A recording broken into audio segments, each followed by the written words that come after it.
All right, there. All right, there we go. What day is it? It's Monday, June 16th. Holy cow. Monday. Another one. Time is ripping.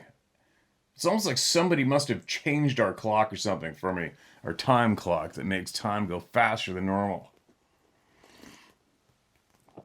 It just seems abnormally fast to me. I don't know about anybody else out there, but holy cow, I'll tell you what. I can vividly remember being in the woods elk hunting and talking about this actually with Sarah. I try not to talk about it with people at all because it's not really a positive, right? When you mentioned how fast time goes by, and I remember vividly telling her when we were elk hunting, just think, in a snap of a finger, we're going to be salmon fishing. It's going to be summertime. Boom, here we are, right? And it seems like I was telling her that on the side of that mountain an hour ago. It's crazy. Crazy.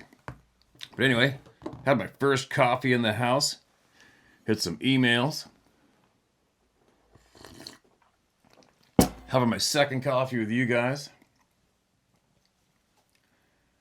And I'm getting stuff done. We went to the city yesterday, or to the town. It's hard to call it a city. The town, next town, city over. Did the food thing at Costco. Got a scope for my rifle. Turns out the rings on my rifle aren't big enough, of course. Right? Didn't even think of that. I thought scopes were all the same circumference. I don't know. I'm not a gun guy, by the way. I'm not a gun guy at all. I have friends of mine that are gun guys, big time, but I know how to use them.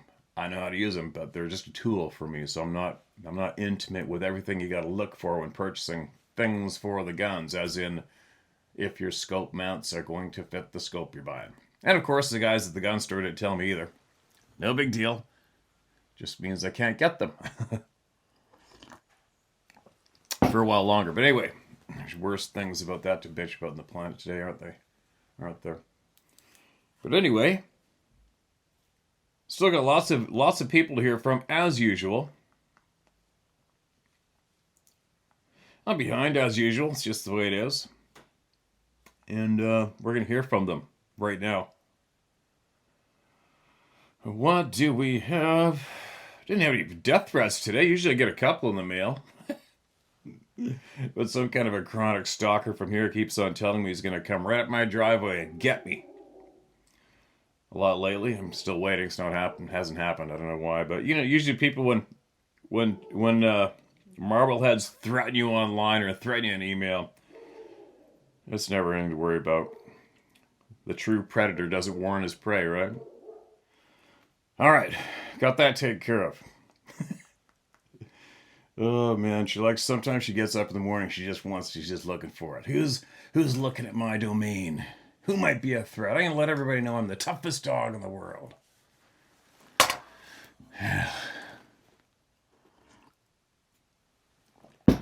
Everybody's starting to cut their hay. Good hay crop this year. Hope it is for everybody else. Another chore that's about to come up. Slinging hay bales. Now, where was I? These are still fresh out of the pan. There shouldn't be any duplicates in here. This is titled My Theory on the Bigfoot. All right, let's hear it. Sounds like somebody's puzzle might be coming together. Steve, I'm watching your videos on YouTube and wanted to tell you what I think about the increase and frequency of the Sasquatch encounters. I am an 83-year-old disabled veteran of 2 wars. I've been all over the world and served aboard aircraft carriers and worked on the flight deck. I also served for 2 years in the Philippines, where the majority of that 2 years was on the police force on the station. I've also served as a prison and police chaplain, and in several halfway houses, drug detox centers, and men's and women's shelters. Wow, you care about people. Appreciate you. The base that I served on was on the island of Mindanao on Subic Bay. The jungle there is one of the densest jungles in the world with all sorts of exotic animals. There's a documented story from one of the Marines that was guarding one of the ammunition bunkers that we have in the jungle, surrounded by cyclone chain link fencing. As the Huks, Philippine communist, during the 1970s would raid them on a frequent basis. The Marines were armed with Colt 45s and M16s. The Marine called into his headquarters, yelling and screaming frantically that there was a massive hairy creature that was on the outside of the fence, jumping up and down and screaming and growling and grunting and shaking the fence.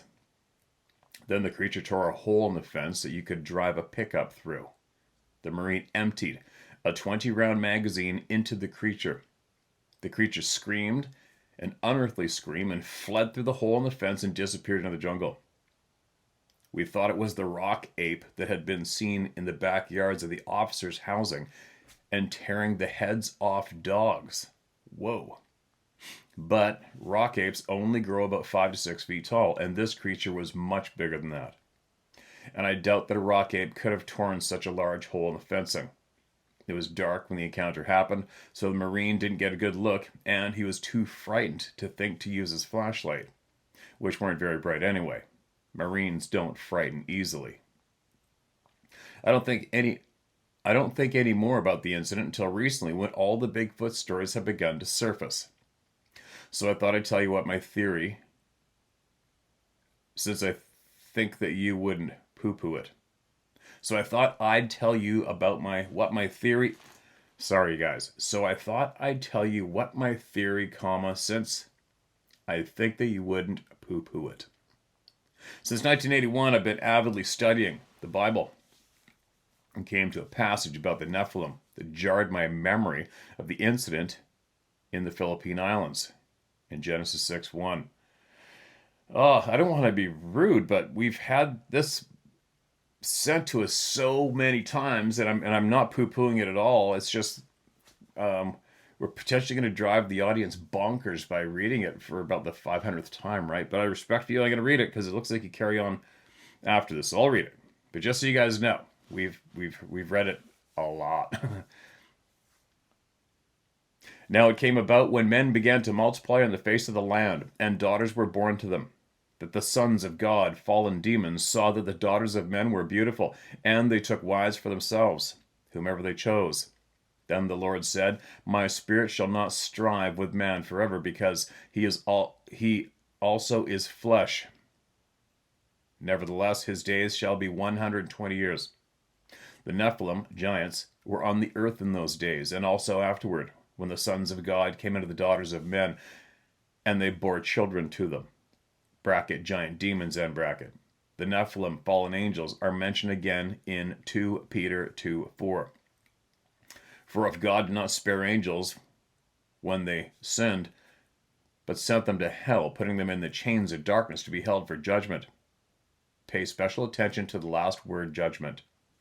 It is worthy to note the supernatural evil aura that you and many others have encountered when in the presence of these beasts, an aura of fear, confusion, sickness, and dizziness.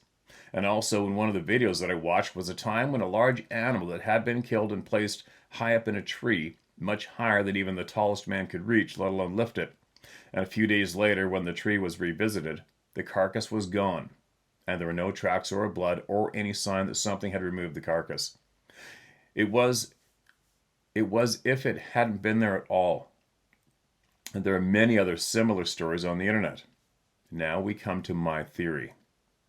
In 2001, on 9/11, America came under the final judgment of God due to its depravity, its approval of all sorts of depraved, perverted things, such as an open and unashamed sexuality, homosexuality, same-sex unions, transgenderism, and the mass murdering of the most innocent among us, babies in their womb, abortion. We as a nation have turned from our Creator to Satan, and thereby coming under the wrath of God, as has the entire world. This covidiocy is part of that judgment. So, since the nation is under judgment, I remind you of the passage in 2 Peter where Peter said that the Nephilim are held in chains till the time of judgment. I believe that the increase of sightings and the fact that most people who have an encounter, including you, are terrorized and never want to experience it again and avoid the areas that the encounter happens. That they have encountered the Nephilim, demon giants. Do you know of any other animal that can spark that sort of fear and terror in the hearts of men such as you? This is just a theory, but I believe an inspired and educated theory. I believe this because I've studied the Bible intently since 1981, and I believe every word in it are the inspired, infallible Word of God. And in my studies, I have found that the history of the world, especially Israel, and that it's the operator's manual from our Creator to instruct us as to how to conduct ourselves, how to run our businesses, how to treat our wives, and how to raise our children, what to eat, what to drink, how to grow our crops, and how to build our homes and our lives. He covers every area that we could encounter in our life on this earth. If you'd like further info on my theory, please email me. If you find this theory worthy of note, then please share it with the others and ask their opinion, and feel free to use my name, as I, like you, don't care what others think about me. I only care about what God thinks of me, not man. Thank you for reading this, and thank you for what you do to fight this corrupt government and the powers that be that keep the truth from the rest of. Sincerely, William Robinson, Del Rio, Texas. William, appreciate your email, my man. Shared, and I guarantee you there is a lot of people here that agree with you. A lot. I know some people excuse me, who are absolutely educated, if that really means anything these days, but they are. But they're independent thinkers and very intelligent, and they're all coming to that same conclusion. Have I voiced my absolute opinion on what I think? Nope. No, I haven't. I'm still learning. I'm watching and learning. I'm watching everything I can and learning every single thing I can to put my own puzzle together. But we shall see, right? The one thing that bothers me about the Bible is how many times it's been manipulated, pieces removed, things changed by mortal human beings. You know what I mean? So it's a pretty tough. It can be tough for some people to take every word as factor to follow when you know that people have manipulated it, right? But anyway, shared.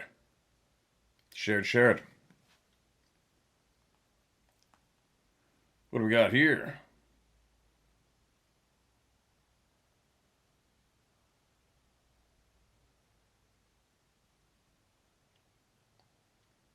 Now, did I read this and forget to... No, maybe not. All right, it's not marked as read.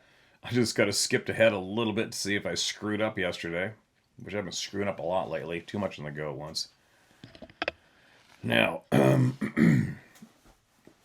Tom's Mountain Encounter by Jeff Lilly.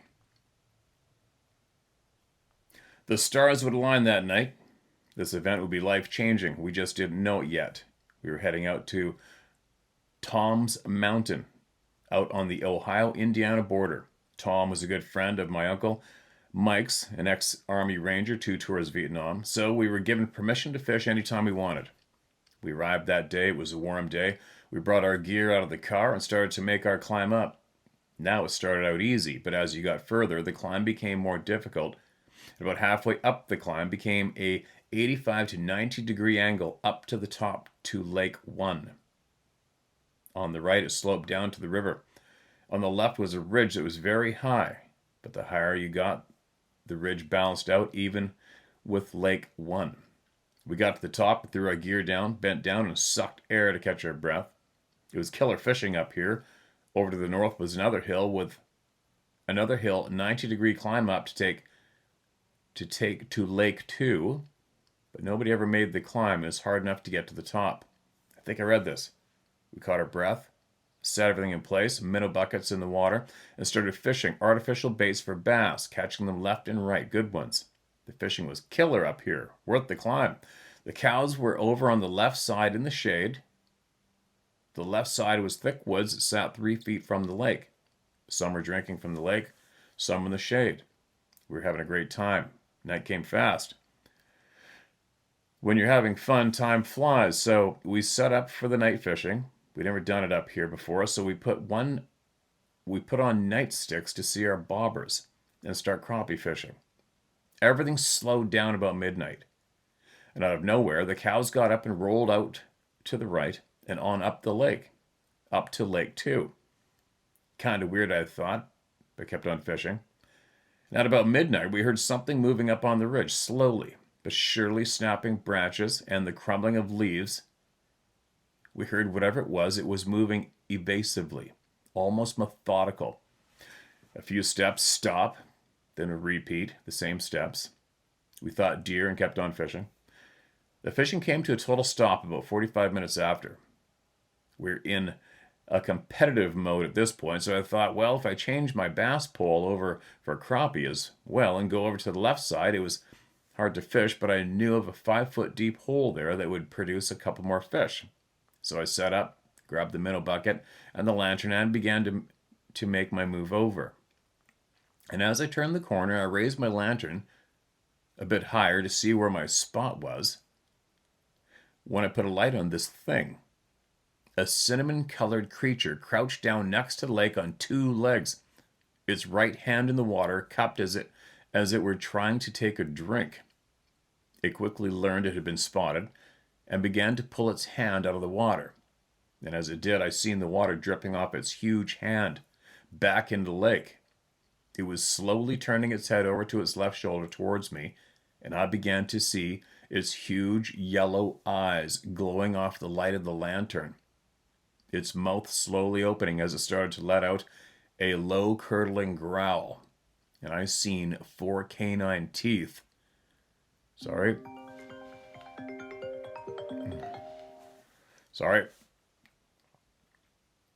I see 4 canine teeth and square teeth as well.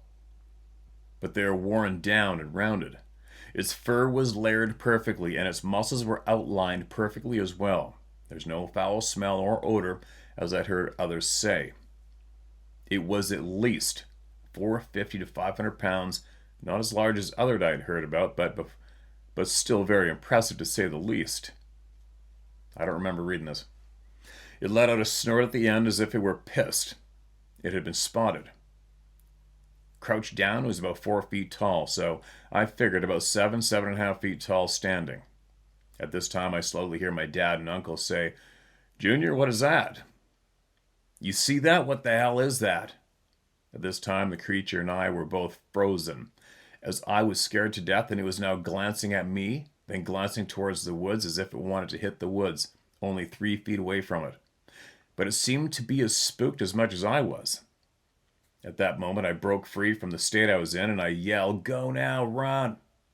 And I bolted towards the edge. As I hit the edge, I look back. This creature is still crouching. I jump over the side and I hit the ground running. And as I landed, I raised my lantern to see where we're going. I slowed down a bit, only to be crashed into from behind by my father and uncles taking me out. And we all tumbled end over end down the mountain. I'm trying to get my legs from out under me to stand. But I can't. I think he meant stand up, but I can't. I'm crashing into logs and trees that had already fallen and trying to push off of them to get up and run. But I can't. I'm so scared at this point. I'm thinking from out of nowhere this thing's going to come out and grab one of us and kill us. Feeling so helpless, I keep going, struggling, but finally we get to the car. And at this point, we're all bent over trying to catch our breath. As Tom comes out asking what the hell's going on, I heard a lot of scuffling behind my house. My Uncle Mike goes over and talks to Tom for a few minutes, and at this point, I'm crying out of control emotionally. Finally, my Uncle Mike comes over and says, "Look, we got to make a pact here. And now, to never say anything, we got to keep this secret. If not, people will go up there stalking and hunting this thing on Tom's land, and he'll get mad at us for letting it be known, and make me promise to keep it made me promise to keep it a secret." Needless to say, we all agreed, and we got in the car and left. My uncle went back and got the fishing gear the next day, armed, of course, but we never went back up there after that. I knew so clearly now what it was I had experienced in my life and battled forever to keep buried within my soul. Why tell it now, Steve? My fiance was just diagnosed with RB-ILD, a rare lung disease, given 3 to 5 years to live.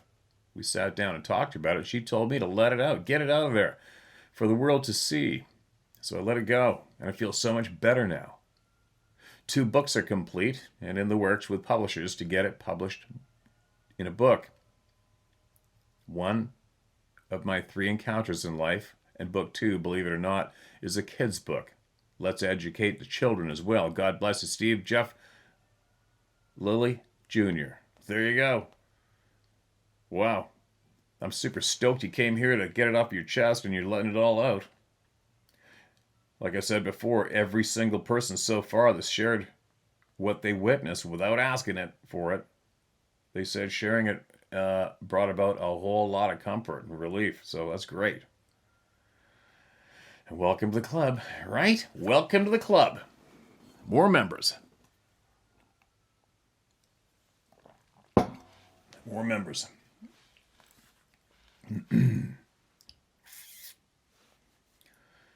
Next, this is titled Yowies, The Land Down Under.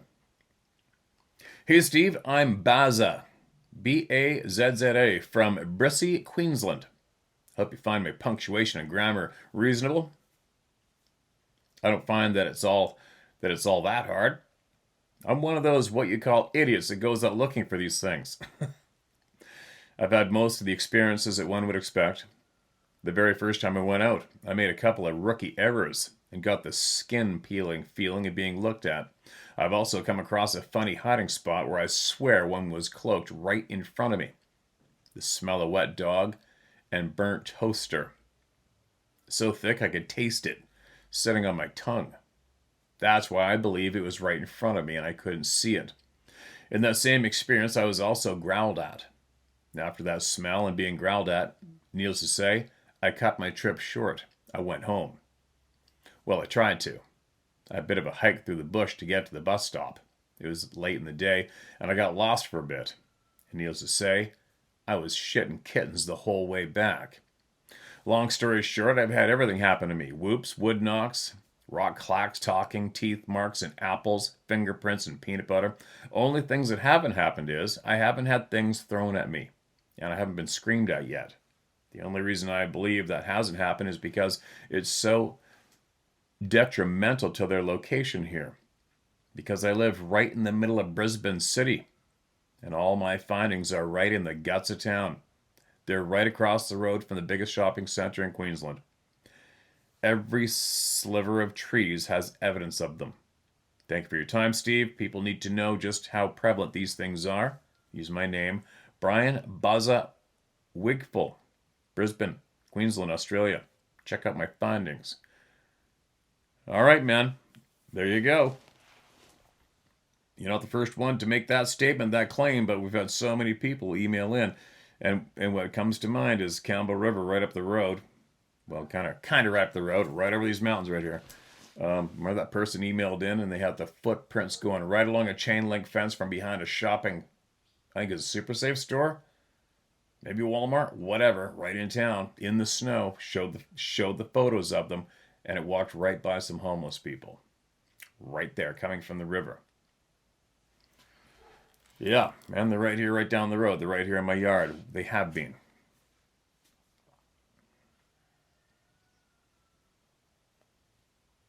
Next is titled Experience. Hello, Steve. Thank you for having a forum for all of us to share our experiences. This helps to know. I grew up with the best dad in the world. He was my hero and very unusual for a naval officer raising a daughter in the 1950s. Unlike my mom, he listened to what I said and believed. While my dad attended the Navy Line School in Monterey, California, we rented a house in Carmel Valley. In 1956, the area was undeveloped. Our house was surrounded by dense woods on 3 sides. He asked me why I never used the swing set in the backyard. That was when I told him what I saw in the backyard in the middle of the night. The only thing I could relate what I had seen was King Kong. I would wake up a few nights and stand up on my bed and look into the backyard. I have no idea why I woke, but King Kong was always back there. My dad moved the swing set to the large visible front yard and ordered my mom not to let us go out unless she stayed with my older brother and myself.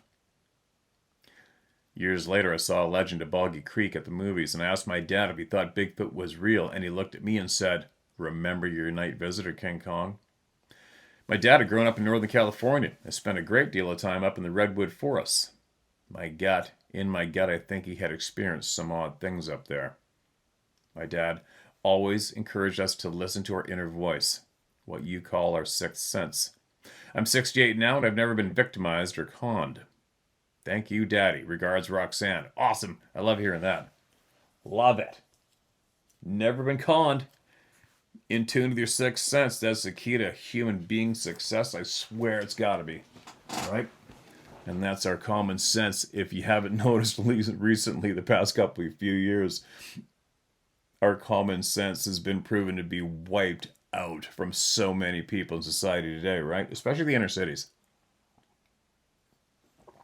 It seems on average debatable, but what I'm observing, if you are a full-time member of the inner city, the cities as a whole compared to rural people, you just seem to have a lack of overall, if you had to look for the most people with the lack of common sense, there's your nest. They're nesting there. It's unfortunate. Very unfortunate. Okay, mark that as read. What else do we got? Thank you. Absolutely appreciate you. Absolutely. What's this? Mark this as read. Some of these are older, by the way, but they're marked as unread. Excuse me. This is titled Us and Them. Hi, Steve. I wrote to you before on this subject, and now without the baggage of trauma, I can set up my story in a more cognate style. Quote, "So who you gonna believe, me or your own eyes?" End quote, Groucho Marx. That was a quote that made some impact on me when I first heard it. I've read this. Read it.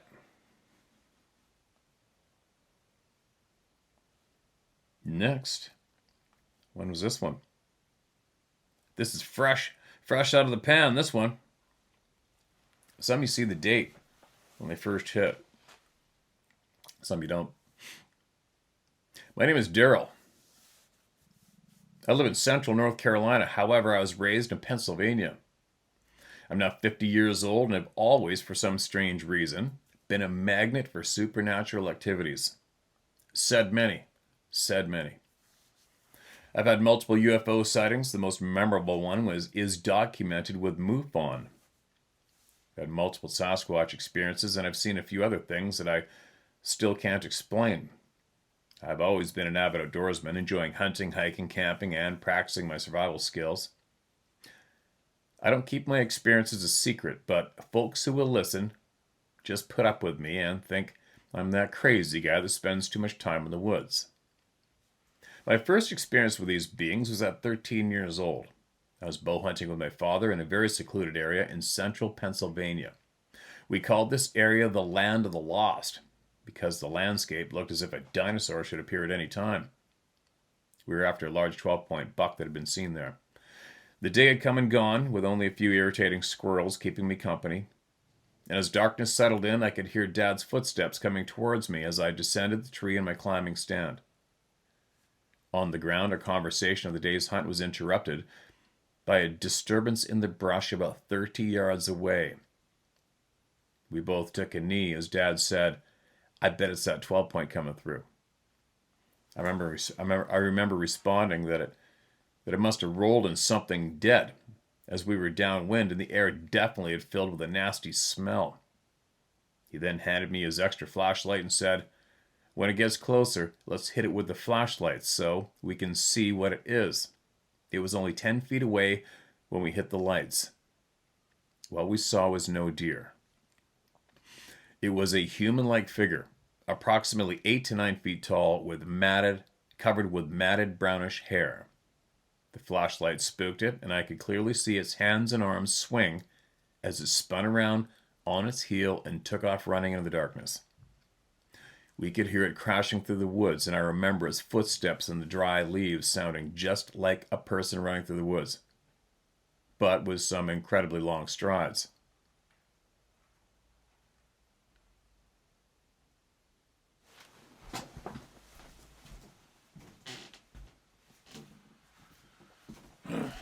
Sorry.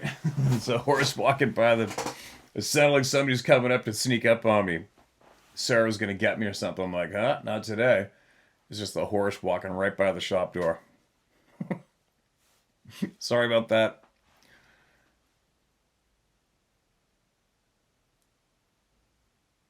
His footsteps, I remember its footsteps in the dry leaves sounded like a person running through the woods, but with some incredibly long strides. I did not see its face, but I believe my dad did, because when I asked him what the hell was that, he did not comment, and looked as though he had just seen a ghost. The ride home that night was quiet, as he did not say a word, obviously trying to comprehend what it was he just saw. As for me, it just fueled my curiosity. And to date, that was the only time I ever saw one. And I don't make it a point to go looking for them. However, I can feel when they're around me while hiking and camping. Same. Recently, I've been spending time in the Uwharrie Forest here in North Carolina. I know I've had that name, the proper pronunciation sent to me, I don't know how many times. Uwharrie Forest here in North Carolina. The knocking on the trees, the musky scent, and on 3 separate occasions, they threw small stones at me while in camp. The most recent being a camping trip in the summer of 2019. I never once felt threatened by them. My feeling is more one of playfulness, or perhaps they want to communicate with me, so I talk to them when they're near. They never stay long, maybe 20 minutes at most, then they disappear. My last 2 encounters were accompanied by a yellowish, glowing light in the distance. That's the first I've ever seen this, so I'd be curious to know if anyone else has noticed a yellowish glow when these beings are around. My belief is they can teleport, perhaps through natural portals as a way of traveling. I also think that once a person runs into one, somehow their energies unite and they always know where you are after that. It may explain multiple experiences in different locations. I know it sounds woo-woo, but then it's just a theory. I could tell stories for the next hour or so, but I'll end it here. Thanks for taking the time to listen. Thanks for taking the time to email us. And if you've been here for any amount of time now, I guarantee you, you've had your question answered about has anybody else seen the glowing lights. Thousands have seen it. Thousands. I haven't seen a colored light, I don't think. No, I haven't seen a colored light. The lights I've seen are bright white. I think they're a bright white altogether so far. Next up, UFO North Herefordshire. We've heard from Herefordshire in the past. Hi, Stephen family. An old boy of 70 recounted UFO sighting he had whilst driving a tractor at night. He had stopped at 2 in the morning to have a bite to eat and shake hands with the vicar. Take a leak. Shake hands with the vicar. Each country just has their different sayings. Isn't it funny? Shake hands with the vicar, bracket, take a leak, end bracket. He had been stopped for a few minutes and a yard, I think he meant large, wide ball of light came across the field following the contours of the land, about 40 feet up. It came over to the tractor and stopped right above him. It was like bright daylight all around him, and it scared him half to death. He quickly locked the door and picked up a hammer. After about 30 seconds, it shot off, going back the way to come. We took him seriously because he was shaking when he told us. Roll on 12 months, and I was plowing late at night, and I saw a light in the distance. It was about the size of my thumbnail at arm's length. At first I thought it was a reflection of the plow lamp with all the flies around it. It had about 20 of the small lights going around it. What? It had about 20 of the small lights going around it, all leaving that little light tail they have. I stopped and turned out all the lights. It was still there. As I watched, a smaller light would drop down to tree height and shoot off out of sight. Another would return from another direction. This carried on for a good 5 minutes. Then all at once the lights only came back, with none leaving. And suddenly they all shot into the big light, and then a few seconds later it went up into the sky like a Star Trek ship going into the light speed. The next day I told another workmate, and we decided to ask the old boy about his story again. He said exactly the same story. I asked him if he'd seen anything else. Quote, "Yes, the mothership and over a dozen smaller lights like the one I had over the tractor. It was bigger than the moon to look at. They all disappeared into it from all angles, and it shot into the sky. He'd seen the same as me, but really close. I've seen others, but this was the most dramatic. We are told lies by our leaders, so the best thing to do is not listen to them at all and rely on the people." Hear, hear. Big time, beautiful piece of advice. I talk openly about what I see, and most take it as gospel. A few ridicule me now. Take care, Steve, and everyone else out there. Always go with your gut. David Smith, North Herefordshire. David, absolutely appreciate you, my man. You are a brave, free human being. And I believe every word you just shared. So, what do you guys think's going on there? The bright lights going back up into the main one and taking off. What do the little bright lights represent, the smaller ones? What are they doing here? Where'd they go? What'd they get? Why are they here? Where'd they come from? And what do we have in common with that? Well, we have bright lights accompanying the sightings of these hairy, human-like people. Right? Connected? Well, we don't have complete answers for either topic, but it sure seems that the bright lights moving around is absolutely mentioned equally with both topics being cited, right? The ships in the sky, the lights in the sky, and as well as the large hair-covered human-like people in the bush. No way out of it. It's a pattern. Unless you don't want it to be, and then you just pretend it isn't happening, right? It's a loud plane right over the house. Appreciate you, man. Keep us updated, would you, with your truth, your knowledge? We want to hear it. I do. I want to hear it. Excuse me. Many stories from old YouTube comments. M. Lewis again, our local sleuth. While searching for the source of those two abducted then baby accounts, no luck so far. Google is promoting its AI instead of returning matches. I found some comments under a video concerning Cherokee and Bigfoot, as I think one of the accounts I'm searching for concerned either Cherokee or Creek, and many seem worthy of sharing. One scary, others interesting, others confirming what we've heard before, but we haven't heard it from them. All right. This came from a Rick O'Brien on the YouTube comments. 1969, we're camping in Watkins Glen, New York. Around 3 a.m., a tree about 13 to 15 feet. A tree about 13 to 15 feet tall slammed down on top of our campfire. We all come out of our tents and noticed the roots were still attached to the tree. Then a second tree came through the darkness and landed on my cousin's tent, breaking his leg. Holy shit. My uncle grabbed his shotgun and emptied it into the dark forest. We all heard someone moving not 20 feet from us. Then a third tree was thrown at us. We left. left our camping gear, and never returned. And as we were leaving, my uncle said no man could have ripped those trees out by the roots and tossed them like that into our campsite.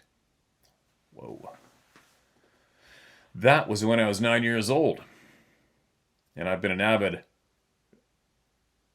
Bigfoot hunter for 40 years now. It's arrogant of us to say we're the only intelligent species on our planet. I've heard a Delaware University professor speak at a Bigfoot assembly about 14 years ago, 2018. He has a notion that they could be us. Let me explain. On the evolutionary table, they could be what man, us, was before the evolutionary change into man as we know us today. Debatable. Another comment. Lee Joyner. My sister and I saw one behind our house in the woods. It was walking toward us, and we ran as fast as we could. All our dogs ran with us. We were about 11 and 12 years old back in 1972, and we were afraid to go back out there for a long time, and we never told anyone. Sometimes it's hard to believe, and I'll never forget it. No one will believe me anyway. I'm part Lakota Cherokee.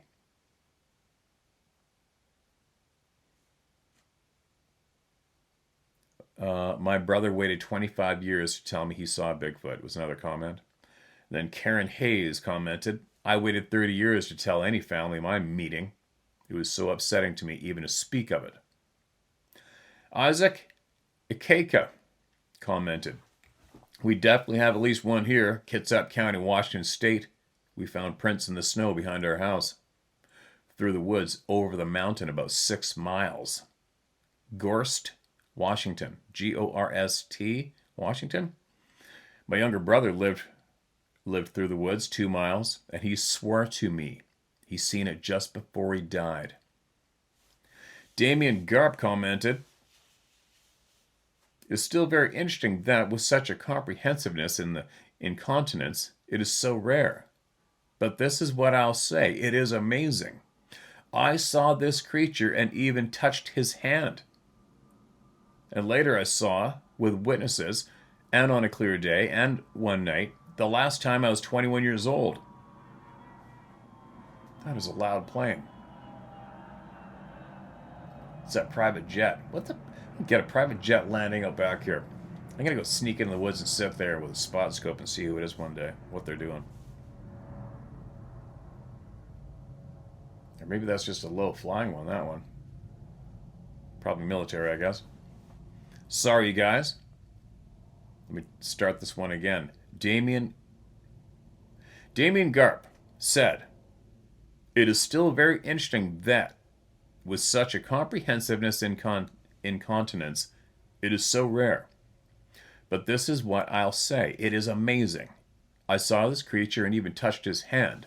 And later I saw, with witnesses, and on a clear day and one night, the last time I was 21 years old, and the remaining 3 times in childhood. The first meeting is 11 years old. Everything is in the USSR. The last time in the mountains of Turkmenistan.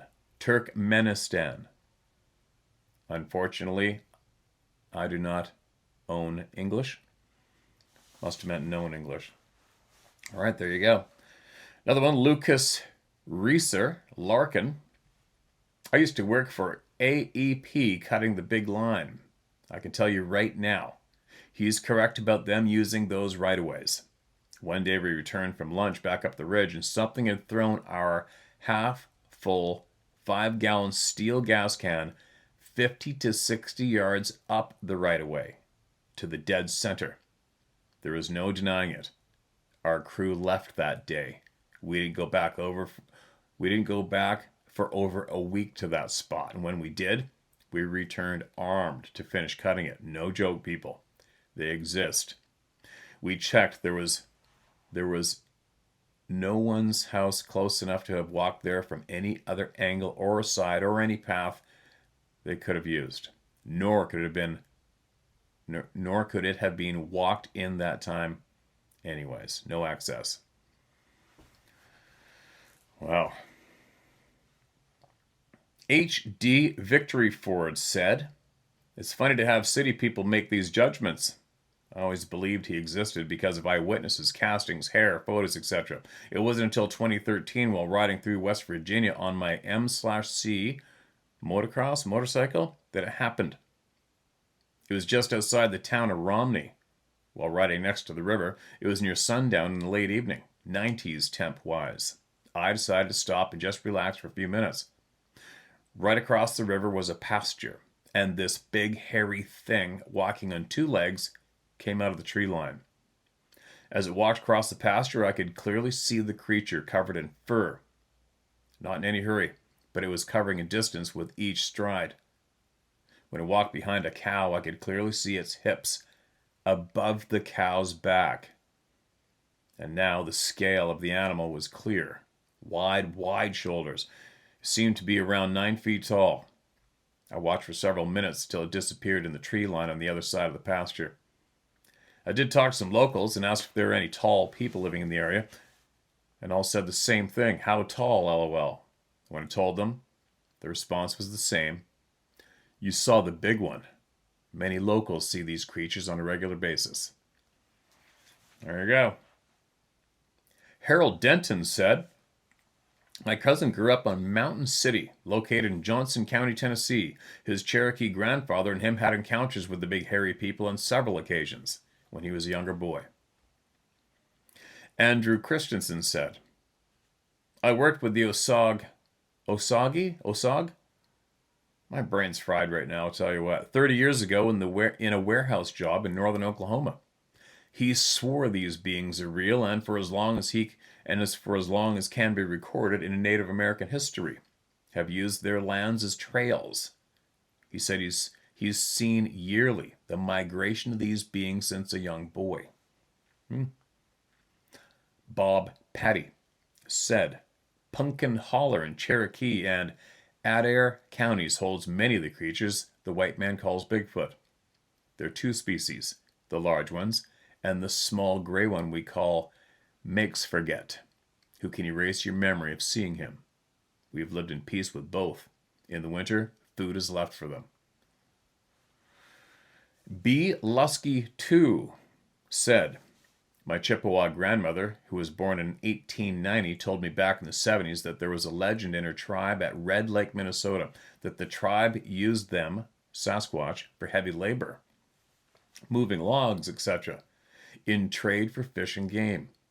She told me the name they had for them in Ojibwe language, but I honestly cannot remember exactly. Seems it was like Uma or Wama or similar. Darcy McCarthy said, my great-grandmother sent me to the mountain woods when I was 6 to meet the big people. Wow. I went and I met this gigantic furry man who grunted and hummed to me. Then I left. He watched as I walked back down the trail and had the package in his hand Lulu had sent me with. He was gentle, and I was not afraid.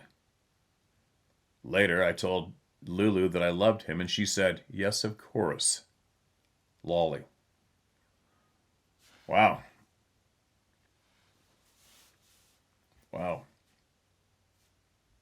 Barbara McDaniel said, I'm part Cherokee. These beings are respected.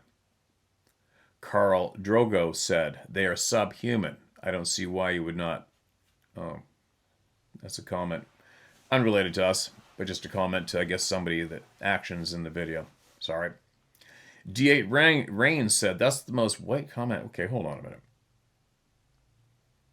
Elma 1 said, our grandparents had told us don't go and look for them. They would always see us before we would. Leave them alone. They have family, respect them. Jeffrey Strader said, I'm part Apache, and the Ye-Itso, Sasquatch Bigfoot, is an off-limit subject with the numerous Apache tribes except for a very few. Many Apache consider the Sasquatch as sacred, and others fear them. There is still a division between white man and the Native American. Getting the Cherokee to open up to white man about their experiences is like pulling teeth with no tools. Yeah, division that's all encouraged by the so-called Gov. They know how to divide, don't they? They are the champions at division. I'm done with the division myself. Them and us, I'm frickin' over it. T. Dunk said, I'm a Pueblo person. My grandfather encountered such a creature in the 1950s, and I'm a believer. Wow, lots of First Nations in these comments. Lee Townley said, I've been told they can visually see almost a mile and can smell up to 2 miles. This came from a Cherokee Native American who has been around these beings since his childhood. Turk182 said, this is like having small children to try to find a Navy SEAL in a ghillie suit. You're way outclassed. True. T. Bird said, when will they learn that hanging a camera or recorder in Bigfoot's house is like him hanging a bear's skull in your living room wall? Right? Linda McMullins? May Mullins? You ain't fooling them because they can smell you and your devices, honey. There's some conversations going on in this comment section, isn't there? Tonchi Schultz said, I will say that I was lucky to see one long before 2017 during the hunting season in Alberta.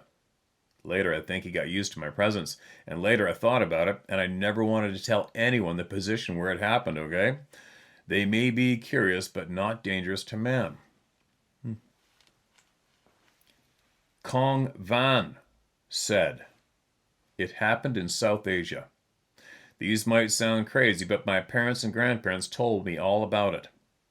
Therefore, I believe they are everywhere as long as there is big forest. There are 2 types of Bigfoot stories from what I heard. One is a smaller size, around 3 to 4 feet tall or so, and one is huge, with long arms and legs just like a human. The height might be around 6 feet to 13 feet. They both have hairs, except the smaller one had a red chest, besides from the bigger one. The small one is hideous, ? Hiding? Most of the time, okay, yeah, typo. The small one's hiding most of the time due to human disturbances and the human trespassing its territory. He has extraordinary magical power to do many such things, such as sounds, transformation, self-defense, invisibility, and disaster imagery around the area. The big one is evil as well, but it does not have any magical power like the smaller one, except raw strength and sound. 999555 said, a wise bushman once told me a secret. Humans are not afraid of being alone in the woods. We are afraid of thinking we are alone when we are not. Mrs. T.J. Taylor said, Bigfoot researcher, woo, Bigfoot. I don't recognize that voice. Do you, honey? Richard Hellawell. There's so many researchers out there. They're probably calling to each other. This reminds me of the guy walking the forest back of his property who found what must have been one of their messaging spots due to the arrangement of sticks and some such. So he revisited, changing up the arrangement each time. I don't remember if he found them changed from how he left them. After some time, many months or however, over a year, he discovered that his neighbors were puzzled by the recurring changes as their forest walks had them regularly passing by the spot they had marked, as this was where they had buried their dog. Michael.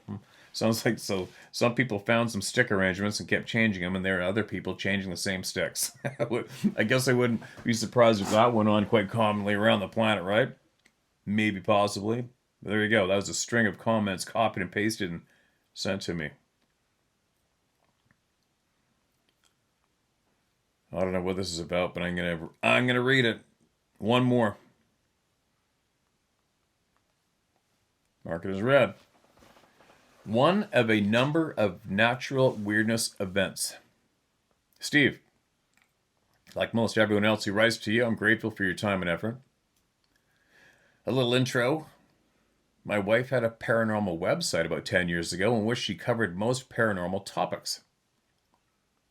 It was growing swiftly and successfully and was destined to be a hit. But it was when she covered some Sasquatch stories that the proverbial shit hit the fan. Excuse me. She was attacked by a coordinated group. You know, the authoritative source for all things Sasquatch, the one with 4 letters. They were vicious, insulting online bullies, bracket pussies end bracket, who discouraged her. She shut down her site/blog. You let her. You don't let him. You never let him win. That's losing. I tried to encourage her to ignore the losers, but she was too despondent to continue. The sphincters won. So we have a special place in our hearts for them, and may initiate or contribute to their demise in any way we can. Enough of our own past. This email is on my own weird experience as a boy. All right, that's real shitty to hear that. Real shitty. That makes me growl. It's made me growl really loud in the past. At least we've made it public knowledge, right?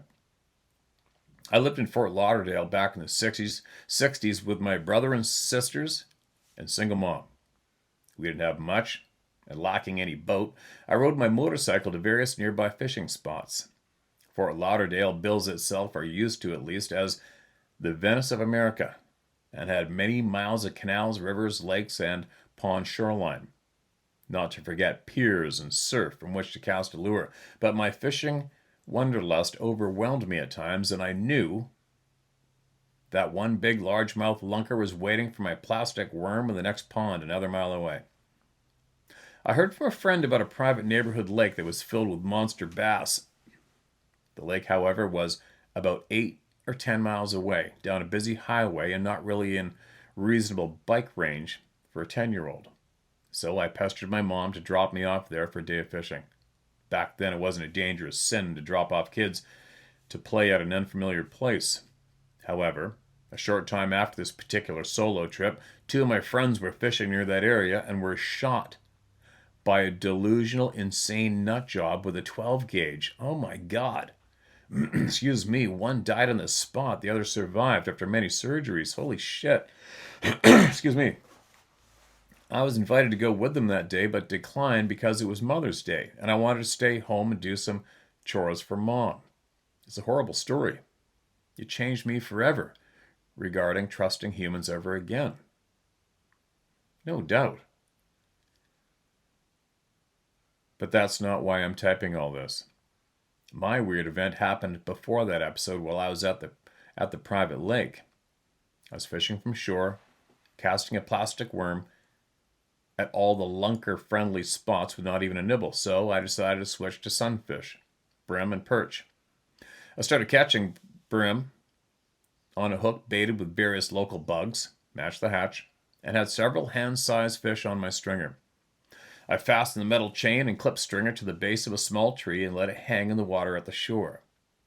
And after a bit, I noticed the stringer was moving back and forth sideways by a couple feet and was being pulled down, way more than 4 or 5 brim could do. The water was clear enough to see. It wasn't a gator or a snapping turtle, but I couldn't even see the chain or any fish either. I grabbed the chain, unfastened it from the tree, and started to pull it up. There was some gentle resistance at first, but it gave way as I lifted. There, completely covering the bottom 5 feet of the stringer, and the empty upper clips, and the 4 or 5 fish, was a very lumpy water snake. While I was busy fishing, a non-venomous water snake had discovered my stringered fish and swallowed all of them. Clips, chain, and all. Holy shit, that's a big snake. I wasn't picky that day and thought the 5-foot snake would make a fine skin. As I lifted the writhing snake and chain from the water, it opened its mouth hugely wide and began burping up the chain, clips, and fish. As each 4-inch clip, length of chain and the fish still clipped on, popped out, the snake would slide down a few inches, revealing the next clip and fish. I lifted with one hand, trying to grab the snake with the other. The slithering bastard, tail whipping around, slid backwards down that chain of fish, puking just fast enough to avoid my grab, dropped into the water and vanished into the depths. Oh, lucky fish. I missed catching a fine snake, and all my fresh fish was now dead with the first one swallowed already beginning to melt from the snake's stomach acid. I went home skunked, a very rare thing at the edge of the Everglades. Yes, not an exciting story, but I got to see a wonder of nature. A 1-inch diameter, 5-foot long snake that swallowed about 6 feet of chain. 5 or 6 4-inch by 2-inch steel clips, and at least 4 hand-sized fish. I have a few other stories from both swamp and desert. Maybe if I gain more energy, I'll type them out. Meantime, at 67, I'm fighting for my health. 2 years after the full Monty of surgeries, chemo, and lots of radiation cancer treatment I'm lately dealing with. A now dead thyroid, anemia, and weird body chemistry imbalances. That sucks. Take care out there, and again, thanks for your crusading the truth, Greg. George Strong. George, be strong, my friend, and fight that shit back. And don't be shy about ivermectin either, all right? Just saying. Just saying. I'd love to hear more of your stories. You want to write them into me? I'm all over it, my man. Please send them to me. I'm all over it. That was a great one. I wonder how many other friends from the South and North America have had something similar happen. I'm not familiar at all with those kinds of snakes. I rarely see snakes when I'm in the South. I've seen what? Copperhead, water moccasin, some kind of a weird snake sitting on a branch, a thin, small tree, hardwood tree about this tall, and he was sitting on it coiled up, and he looked like he might have been 5 feet long if you stretched him out. I don't know what it was. It was all gray. I was in Alabama. And you know what? I still haven't seen a rattlesnake. I have never seen a live rattlesnake in my life, still to date. How is that? We even have them in southern BC. Haven't seen one. But I also heard when I was in Texas, they mentioned that the hogs eat the shit out of the snakes. They eat everything, right? They annihilate everything. That's why we kill the shit out of them every chance we get. I have no compassion for wild hogs at all. Absolutely familiar with them, just like tens of thousands of you are out there. But anyway, that's it for today. Chore time. Man, I've had so frickin' much unexpected shit happen this last couple weeks, and I'm absolutely have failed across the board at getting in touch with the few people I really need to get in touch with from here. I just had a lot going on, right? A lot going on. Far too much to stay on my course of things I need to get done, but I'm nearing that. I'm nearing some sanity again. So anyway, just saying. Share my story at howtohunt.com. I will get your truth shared. I will. I'm a stubborn son of a bitch, and I'm not going to stop. I won't stop, even if this place becomes so boring to so many, because we've had all of the truths shared, and it's factual, so it does get repeated. The patterns. I don't give a shit if there is 2 people listening or 2 million. I will get every single person that emails me heard. Made that promise. What? How many years ago did I first initially say that? I'm still here. Haven't quit. I'm not going to quit. I'm going to get them all heard. And you know what's funny? What really motivates me in life? The second somebody tells me I can't do something, I guarantee you I'm going to do it. I grew up being told I couldn't do shit. I grew up being convinced that I wasn't overly worthy or overly intelligent, and I couldn't do much. So I bucked against it, and here we are. I do not quit. Nuh-uh. You tell me you try to stop me from doing something, guarantees you it's going to come on tenfold. So how many different organizations of people have tried to shut me up online? Look what it's done for them, right? What do we got? Over 340,000 subscribers. I think when we were peaking, 7 to 10 million views a month total. We're in the millions right now. I'm babbling. Second copy's kicking right in. Share my story at howtohunt.com. Get it to all the people through me. Or get it to all the people through somebody else. I don't give a shit. Just get it out. Speak the truth and quit being afraid. All right? Or you're running out of time. We're all running out of time. You're running out of time. Quit being scared. There's far too many of us that are aware of truths now. Way too many. Just contribute to us and Make it bigger. Make it more well known. Spread the truth. All right? Back later.